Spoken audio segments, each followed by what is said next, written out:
বাবা মা জন্ম দেয়, সেই ছোট্ট থেকে লালন পালন করে নিজের ঘরে রাখে ১৯ বছর ২০ বছর পর্যন্ত। তারপর সেই আদরের টুকটুকে সেই আদরের সোনা মেয়েটাকে পরের হাতে তুলে দেয়, সে অচেনা অচেনা একটা মানুষের হাতে।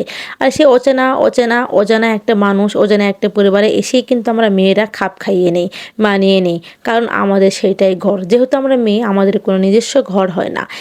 আমরা যখন বিয়ে না হই তখন থাকি বাপের ঘরে, আর বিয়ের পরে চলে আসি স্বামীর ঘরে। হ্যাঁ, আমাদের কোনো ঘর বলতে কিছুই নেই, তবে আমরা যেখানে মানিয়ে নিই সেটাই আমাদের ঘর।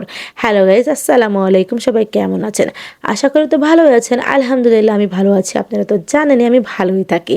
অবশ্যই দোয়া করবেন যেন ভালো থাকতে পারি। আর এই যে আপনারা তো বুঝেই গিয়েছেন সেলিব্রেশনটা কি আজকে, তাই না? হ্যাঁ, আজকের ভিডিওটা হচ্ছে অ্যানিভার্সারি। যাদেরকে দেখছেন তারা খুবই আমার কাছের এবং খুবই ভালোবাসার দুজন মানুষ, দাদা এবং বৌদি। এই দাদা এবং বৌদির খুনসুটি করে কাটিয়ে আসা ১৯ বছর আজকে হয়ে গেল। আজকে ১৯ বছর পার করে ২০ বছরে পদার্পণ করলো। দেখছেন এই দুটা মানুষ যেমন হাসি খুশি দেখছেন, তারা কিন্তু আসলেই হাস্যোজ্জ্বল মানুষ। সবসময় তারা কিন্তু ভালোবেসে একে অপরের পাশে থাকার চেষ্টা করে।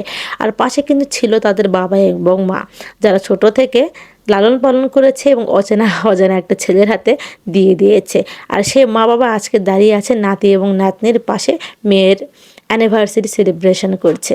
আসলে না, দিনগুলো খুব সুন্দর লাগে। যখন এই দিনগুলো আসে আমরা যেন তাদেরকে ফ্রেমের মধ্যে বন্দি করে আটকে রাখতে পারি, সেই এরকম একটা অনুভূতি প্রকাশ করি ভিডিওর মাধ্যমে। তো যাই হোক, এখন কিন্তু কেক কাটা হবে। আর কেক কাটার আগে কিন্তু সকলের সাথে একটু ফটো সেশন চলছে। যেহেতু এটা একটা অ্যানিভার্সারি, ঘরোয়াভাবেই হচ্ছে। আসলে আহামরি খুব একটা মানে বাইরের লোকজনকে ইনভাইট করা হয়েছিল না। বাইরের লোকজন বলতে আমি একজন ছিলাম। তো যাই হোক, আমাকে দাদা এবং বৌদি বাইরের লোকজন ভাবে না, আমি সেটা জানি। তারা নিজের মতো করে আমাকে দেখে, আমার এই জন্য অনেক ভালো লাগে। তো এখানে কিন্তু পরিবারের সকলেই আছে।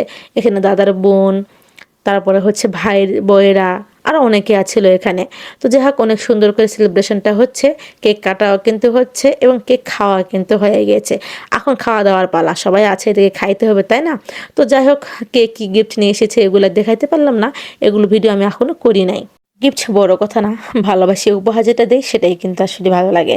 তো যাই হোক, মাঝে মধ্যে কিন্তু আমরা একটু আনন্দ ফুর্তিও করব, কারণ আনন্দের মাঝেই কিন্তু আমাদের বেঁচে থাকা। কারণ আমাদের জীবনটা খুবই কিন্তু ঠুনকো, কখন কিভাবে যে আমাদের মৃত্যু চলে আসবে আমরা কিন্তু জানি না। তবে আফসোস না রাখাটাই বেটার মনে করি। কারণ বাঁচতে হলে কিন্তু অনেক কিছুই ফেস করতে হবে, আর অনেক কিছুর মাধ্যমে কিন্তু আমাদেরকে মানিয়ে নিতে হবে। তাই তো আমরা হাসি খুশি থাকা অবস্থায় কিন্তু আমরা কান্নার মুহূর্তটাকেই কিন্তু আমরা স্মরণ করব। কারণ শুধু কিন্তু ভালো থাকার দিনটাই আমরা চাইবো না, পিছনে কষ্ট ফেলা দিনগুলোকে আমরা কিন্তু মনে রাখবো। তো যাই হোক, চলুন, অনেকক্ষণ পর্যন্ত তো অনেক কিছুই হলো, ফটো সেশন হলো, কেক কাটা হলো, এবার খাওয়া দাওয়ার পালা। তো খাওয়া দাওয়ার মুহূর্তগুলো আসলে ভালো লাগছে, যেহেতু পরিবারের লোকজন যখন একসাথে হয় তখন কিন্তু অনেক মজা লাগে। আসলে কি জানেন, কথায় আছে কি জানেন, বাহিরের লোকের আগে নিজের পরিবারের লোককে প্রাধান্য দিতে হয়, এটাই বাস্তব। তবে সঙ্গীতা বৌদিকে আমি একটা কথা বেসিক্যালি আজকে ভিডিওর মাধ্যমেও বলছি, তবে আগেও বলেছি, আসলে আমার মানুষ আমার খুব ভালো লাগে। আর এই লোকটা কেমন জানেন, এই লোকটা হচ্ছে নিজের পরিবারকে এতটাই ভালোবাসে যে কিছু হইলেই সে চায় যে আমাদের পরিবারের সকলে একসাথে একত্রিত হই, একসাথে খাইয়ে বসি। তো আসলে এই জিনিসটা আমার খুব ভালো লাগে। সে তার যাদের সাথে এবং তার ননদ একটা আছে, তাকে খুব ভালোবাসে। আমি যেহেতু তাদের বাসায় যাতায়াত করি, আমি তার মেয়ের কিন্তু টিচার।